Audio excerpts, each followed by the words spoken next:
The U.S. Customs and Border Patrol has shut down pedestrian and vehicular traffic at the largest border checkpoint between San Diego and Tijuana, Mexico.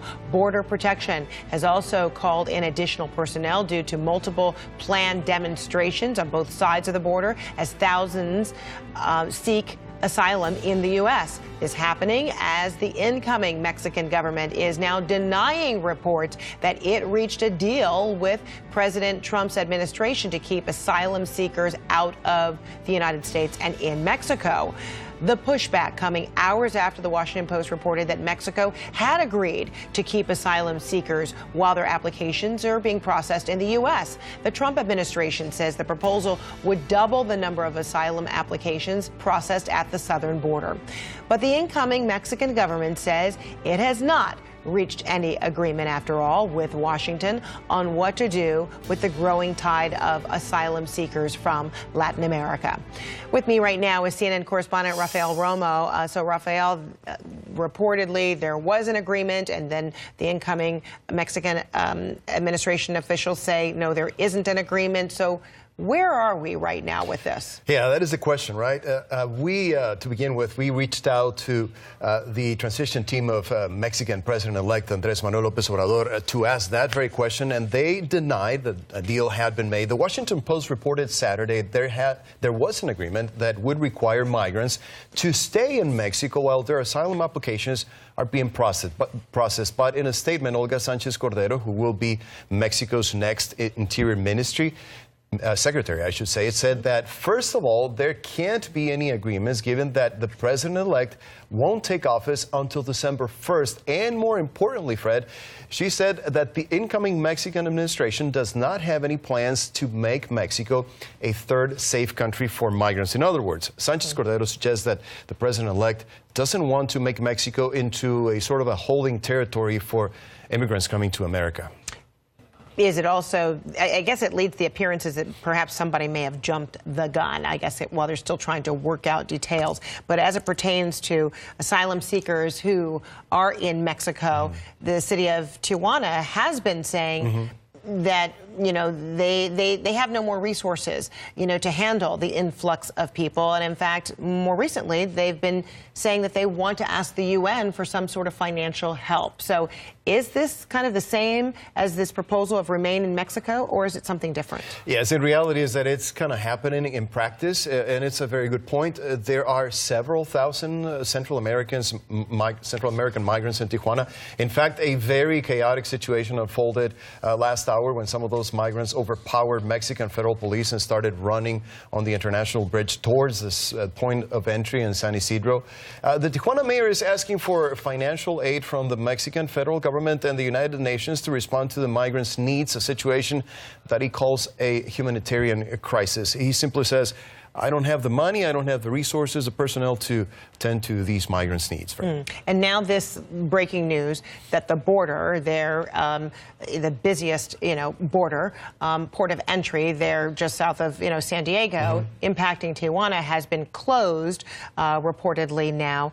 The president potentially living up to this promise. He threatened that he might do that, and now reportedly it is happening. How busy is that port of entry? It's one of the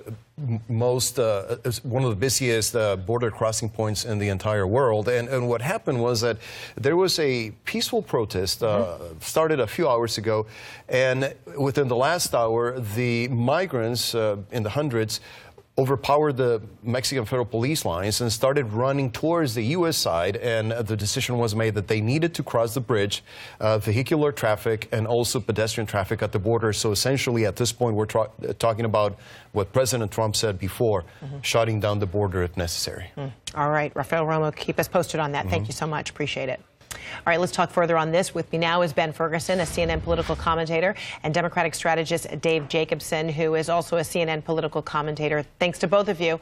Appreciate you joining me. All right, so Ben, you first. Is this the president living up to his promise of shutting down the border as we talk about this San Diego, port of entry? or just south of San I think Diego? it's a security issue. Yeah, I mean, I think it's a security issue. You just heard there how these protesters started rushing our border and overpowered the police in Mexico. The president's smart to do this. I think it's important to make sure that you have a secure border.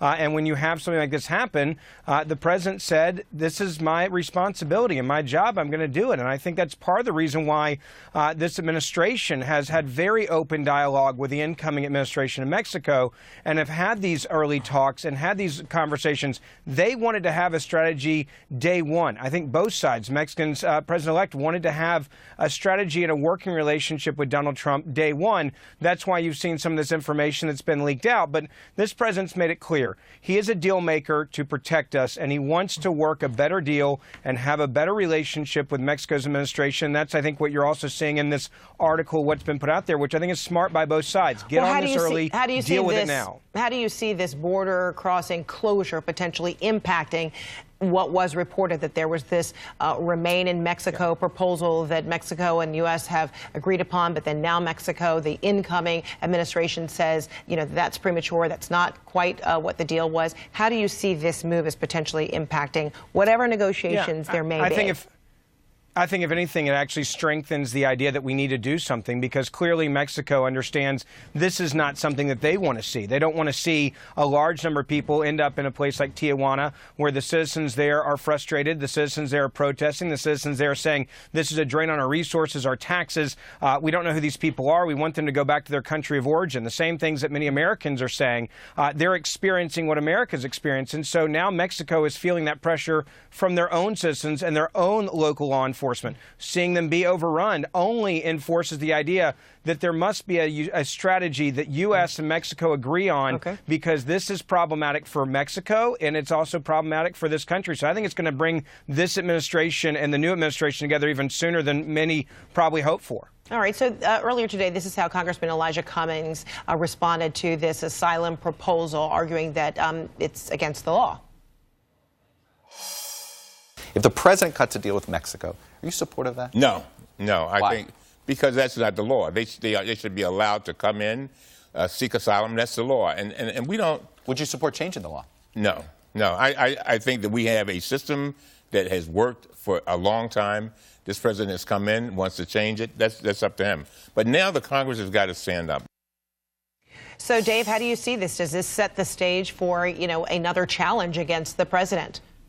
I think it does, and I think it's important, Fred, to understand the political context that we're working in this environment. Right now, CBS put out a poll just yesterday showing that Donald Trump has a mere 39% approval rating. That comes on the heels of just 2 weeks ago, Democrats picked up a whopping 39 seats in the House, 7 governorships, and 380 state legislative seats across America. What does that mean? It's hard evidence that Americans want a change. They want a new direction. This scorched earth immigration policy that the president has implemented isn't working. The American people are fed up and they're looking to change course. That's why they sent this resounding victory for Democrats up and down the ballot across the country. What do Americans want? They want a pathway to citizenship for DACA individuals. They want comprehensive immigration reform that's inclusive and compassionate. Do we need to work with the Mexican government to grapple with the caravan issue? Absolutely. But we shouldn't change federal laws. We should have our consistent asylum process work. These folks should be able to come in here. Before a new Congress convenes, is this the president saying, I'm going to get this done, this was my campaign promise, and, deal with it on the other side, but this is the way it's going to be for now? Dave. I don't think he has the executive authority to do that, just like he thought he had the executive authority to end birthright citizenship, which Paul Ryan, graciously came out and said that you can't change the 14th Amendment, Mr. President, with an executive order. This is an overreach by the president, and I think he needs to work with the incoming Congress to cut a comprehensive immigration reform that's compassionate and inclusive and reflective of our American values.